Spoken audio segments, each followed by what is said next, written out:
ایک مرتبہ ایک کتابوں میں حکایتوں میں یہ بھی بات لکھی ہوئی ہے کہ دو شیطانوں کی ایک جگہ ملاقات ہوئی. دو شیطان ایک جگہ اکٹھا ہوئے.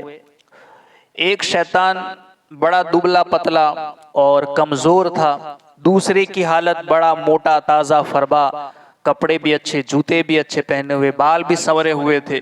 دونوں کی جب ملاقات ہوئی تو ایک نے دوسرے سے پوچھا کہ تیری ایسی حالت کیوں ہے، یعنی ایسا پرا گندہ کیوں ہے، تیری خستہ حالت کیوں ہے، تو کمزور ہے، دبلا پتلا ہے، آخر وجہ کیا ہے؟ تو دوسرے نے کہا میں بتاتا ہوں، تو بتا کہ تو اتنا موٹا تازہ اور فربا کیوں ہے؟ تو اس نے کہا کہ میں ایک غیر مسلم کے یہاں پیدا ہوا ہوں. یعنی کہ جب انسان پیدا ہوتا ہے تو اس کے ساتھ ایک شیطان بھی پیدا ہوتا ہے جسے اس کا ہمزاد کہا جاتا ہے. یہ تصوف کی باتیں. تو ہر انسان کے ساتھ ایک نہ ایک شیطان ضرور پیدا ہوتا ہے جو اسی کی طرح ہو بہو دکھتا ہے، بالکل اسی کی طرح.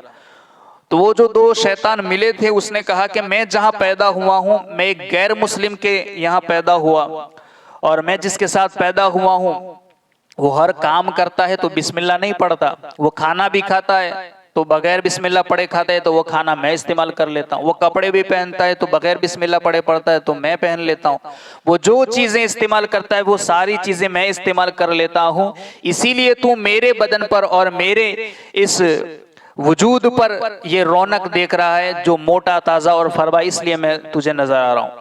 اس نے کہا کہ تیری ایسی حالت کیوں ہے اس موٹے شیطان نے؟ تو اس نے کہا کہ میں ایک اللہ والے کے گھر میں پیدا ہوا ہوں، اس کے ساتھ پیدا ہوا.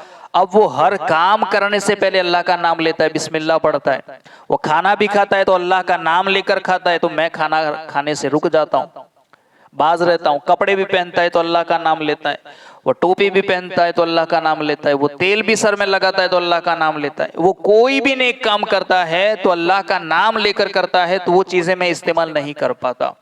اسی وجہ سے میں اتنا پرا گندہ اور میری حالت ایسی خستہ ہے.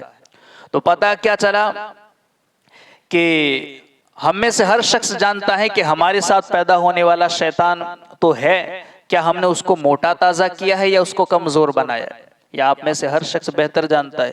تو ہر انسان کے ساتھ ایک نہ ایک شیطان ضرور پیدا ہوا ہے.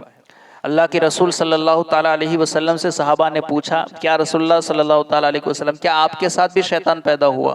سرکار نے فرمایا کہ ہاں، مگر میرے ساتھ پیدا ہونے والا شیطان نہ رہا، اللہ نے اس کو بھی ایمان کی توفیق عطا فرما دے. تو یہ حضور کی خصوصیات میں سے ہے. بہرحال ہمیں ہر کام کرنے سے پہلے اللہ کا نام لینا چاہیے. جو کہا گیا کہ دنیا میں شیطان کے ساتھی، تو کس اعتبار سے کہ دنیا میں شیطان کا ساتھی اس طرح ہوگا کہ وہ شیطانی کام کر کے اسے خوش کرے گا. یعنی جو شیطان کو خوش کرتا ہے شیطان اس کے ساتھ رہتا ہے، حتیٰ کہ کھانے پینے، رات بسر کرنے اور دیگر کئی معاملات میں وہ شریک ہو جاتا ہے. اسی لیے یہ حکم ہے کہ ہر جائز کام بسم اللہ پڑھ کر شروع کیا جائے. جب یہ بسم اللہ پڑھ کر کوئی کام شروع کیا جاتا ہے تو شیطان اس کام میں پھر دخل اندازی نہیں کرتا.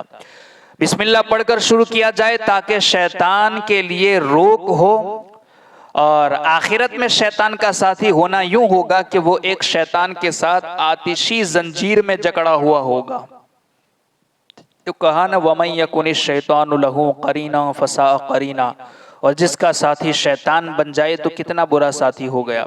تو دنیا میں شیطان کا ساتھی اس اعتبار سے کہ وہ شیطانی کام کرے گا تو شیطان اس کے ساتھ رہے گا، اور آخرت میں شیطان کا ساتھی اس اعتبار سے کہ شیطان کی طرح اسے بھی آتشی زنجیروں میں جکڑا ہوا لایا جائے گا.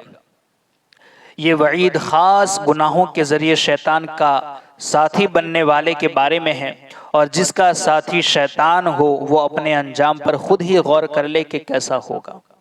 یعنی ہم میں سے ہر شخص بہتر جانتا ہے کہ ہم بہت سے کام کرتے ہیں، کیا شیطان کو خوش کرنے والے کرتے ہیں یا اللہ کو راضی کرنے والے کرتے ہیں. اگر شیطان کو خوش کرنے والے کرتے ہیں تو پھر شیطان کے ساتھی ہونے والوں کے لیے جو وعیدیں ہیں پھر انہیں پڑھ کر کے ہمیں عبرت حاصل کرنی چاہیے.